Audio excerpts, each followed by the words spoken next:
What's up, it's Max from Muscle World. Answering one of your questions today that I've had posted on my video. I've had a message from Brandon C. He said, "Hey mate, incredible form." You know what to say to a guy. Off topic, but I am currently 16 and fairly skinny. Can't seem to put on weight and muscle too easy. What tips would you best give me so I can put on some size? I think he goes on to say, when you were around my age, were you skinny too or not? Well, Brandon, first I'm going to answer and just say that when I was 16, yeah, I was fairly skinny. I wasn't super skinny. I wasn't one of the smaller kids. I was fairly ripped actually. I was in good shape, and that was more through not necessarily being athletic, as in taking part in sports or go to the gym. When I was a youngster, I was up skateboarding, climbing trees, building dens, just being out and about, generally, just going out and being a bit of a nuisance, really, being knocking on people's doors and running away. It was just active, so I was naturally in reasonably good shape. I wasn't bulky by any means. I would say that I was genetically quite gifted, predisposed to, when the things like sports day came, I was usually pretty good at things without training.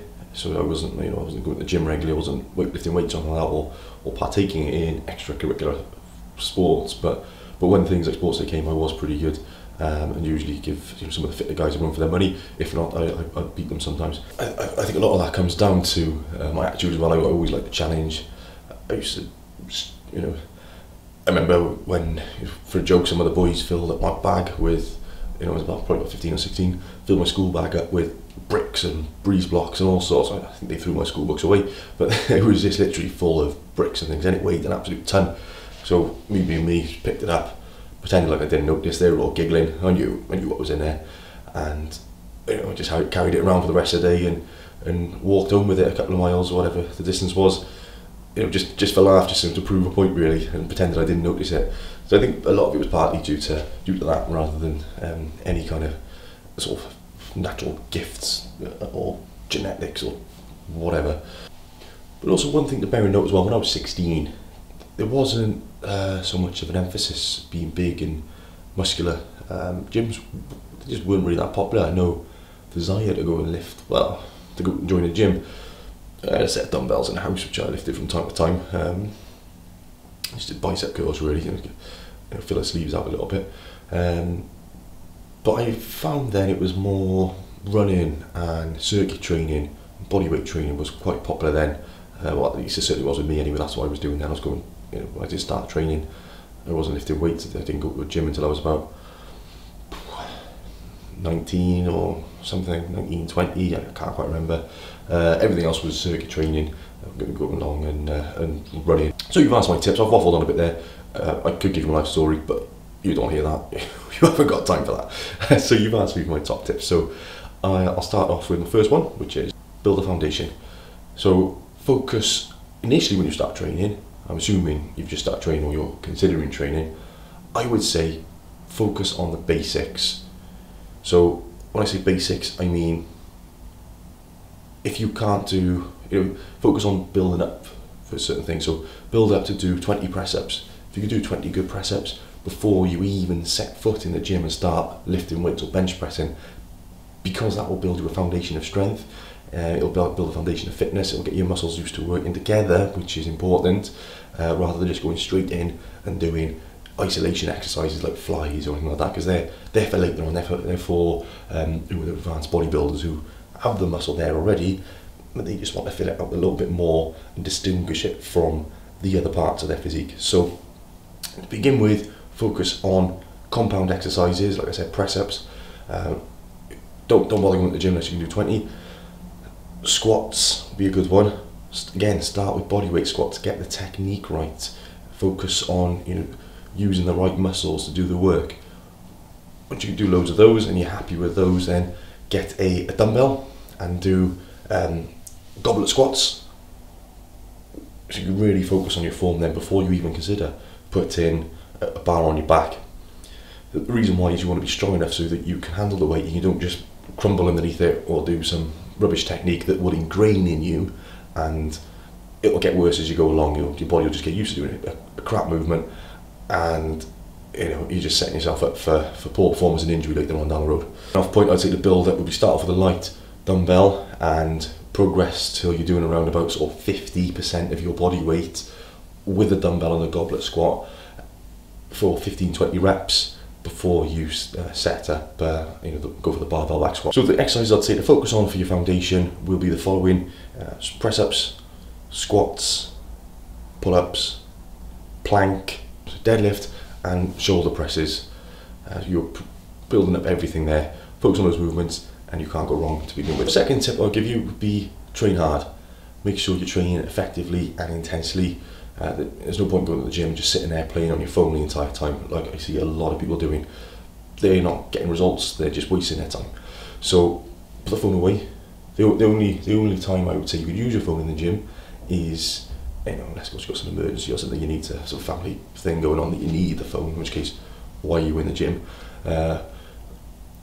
Use it as a stopwatch, put it on airplane mode, use it as a stopwatch for your timer, or if you've got some app or something that will help you, as long as you're not distracting, as long as you're not going, right, I've done my set of bench press or press ups, whatever, I tried to play on the phone for 10 minutes. Look, what's the point?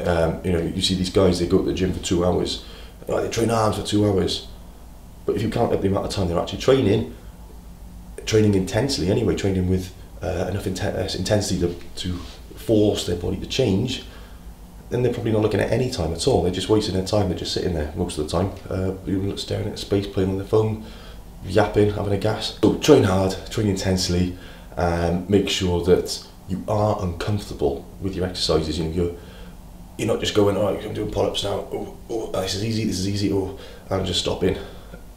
You need to make sure you are pulling hard, good repetitions, up and down, till the point where you feel, you've really started to feel discomfort in the muscles, because that's the only way you're gonna force them to change. You're gonna force them to grow by making them do something that they haven't done before. The third tip then is just kind of a follow-up point to the last one, and you might find it contradicts it slightly, but it's know your limit. Less likely to injure yourself if you're trying to lift weights you can't lift safely. You're asking for an injury doing that. So just make sure that you are training hard, but you're not training outside of your level. Like if you're just a beginner, don't go off doing some advanced exercise that somebody who's been training for 10-15 years is doing. You need to start off where, at your level, and train to reach the top of your level, and then gradually move your way up as you go along. And it takes time. With regards to that as well, is consider, when you're going to train. If you're feeling ill, you've got the flu, don't go to the gym. Let your body rest, and then you can come back and hit it harder. I know, particularly with beginners, and I've done it as well. I've fallen victim to it as well, which is why I want to tell you now, just so you don't make the same mistakes. You're not feeling right. You've had all sorts going on. Yeah, you think, I'm not really up for the gym, but you go anyway because you think, well, I need to progress. I don't want to fall backwards. I don't want to take 2 or 3 days off. But then what ultimately tends to happen then is you injure yourself, or you make yourself even more unwell than you were before, and you've got to take even more time off. So I'll give you an example of something where that's happened to me. A few years ago, I was doing a really good program. I was seeing some unbelievable gains on it. It was, an intense program, and it was starting to get quite hard as well. And I was progressing every week. It was a 6-week program. It was progressing every week. I decided I was going to do it for 8 weeks because, I felt God special. And I was really starting to get good gains. Anyway, one day, it was my friend's birthday, we went out drinking in town, had a really good night of it. And then the following day, I was doing security work. At the time I was a door supervisor, and we were working in some hotel, a school prom or something like that. And I was wearing my suit, and it was absolutely roasting in there. The air kind of broken, so I'm running around chasing after all these kids all day. And then I got quite dehydrated. So I went home and didn't think much of it, drank plenty of water. Next day went to the gym, and I thought, I'm not feeling up for it really, I'm not feeling great. I've had a day out drinking the night before, then I was absolutely boiling and dehydrated the next day. So my body was dehydrated really. I was probably borderline heat exhaustion. So I decided then, I'll go to the gym, you know, do this really intense program, gotta progress, gotta do it. I've had 2 days off already. I went there, bang, bang, bang, do my squats as normal. Wasn't prepared, didn't warm up as well as I should have done, and next thing you know, something in the back of my head blew up. And yeah, it was, you know, quite horrible really. You know, I was slurring my words, I was dizzy, I was forgetting things. You know, we'd be having a conversation, and I'll stop halfway through and be like, what was I just saying? Who am I? I didn't have a clue what's going on. It was quite scary. But yeah, that lasted a while. I had to take 6 months off training. So I could have just taken an extra day off, taken up where I went, and you know, carried on with making my gains and my progress. Instead I had 6 months off. So I came back then, miles behind schedule, miles behind where I was before, and on top of that, I had tight muscles. I had a tight hip flexor. I had, you know, so when I started doing squats again, next thing you know, I've pulled my hip flexor. So it was, you know, case in point there is just sometimes it is better just to listen to yourself and take that day off if you need it. Fourth point is equally as important as all the other ones, and it's to be consistent. Just make sure that what you're doing is sort of day in, day out, it's a routine. You go in there every day, not just going to the gym one day, training legs, or training a full body workout on Monday, and then go in, done my bit for the day or for the week. You know, I'll try and get there next month if I can. You know, you're not consistent there, are you? If you go for a three-day a week program or 4-day a week program, make sure you are training 3 or 4 days a week. Make sure you're working your body intensely, building it through the program as you go along. Diet as well is important. Be consistent with diet. Make sure you're not just skipping meals every now and then. Last point I'm going to give you, I could literally talk all day about this because there's so many different things, different ideas and different things you can throw towards the table, because it's not a simple thing. And this one is probably not something you're going to want to hear. So you're a young guy, it's you want it right now. Just be patient. That is, you know, the key to it. It's not going to come overnight. It's going to come through hard work. It's going to come through determination. It's going to come through sweat. It's going to come through making sacrifices. And if that's what you want, if you want to build a big physique or a big muscular physique, particularly if you're skinny and you haven't got amazing genetics for building muscle, you've got to work that much harder at, you know, all the things we just mentioned. Anyway, thank you so much for that question. It was good. Hope I didn't bore you too much with my little bit of a life story. I did put in there a couple of times, and I promised I wouldn't. Hope this information helps. If you're watching this, you've got any ideas or suggestions or tips that you've got for, you know, building muscle and getting the physique you want, just put them in the comments below. You know, we can all help each other out. If you like the video, I really appreciate when people do that. It really helps my videos. And you know, any comment suggestions, please pop them in a comment thing below as well. And you know, it'd be great if you could subscribe as well. Thank you very much for watching. Take care.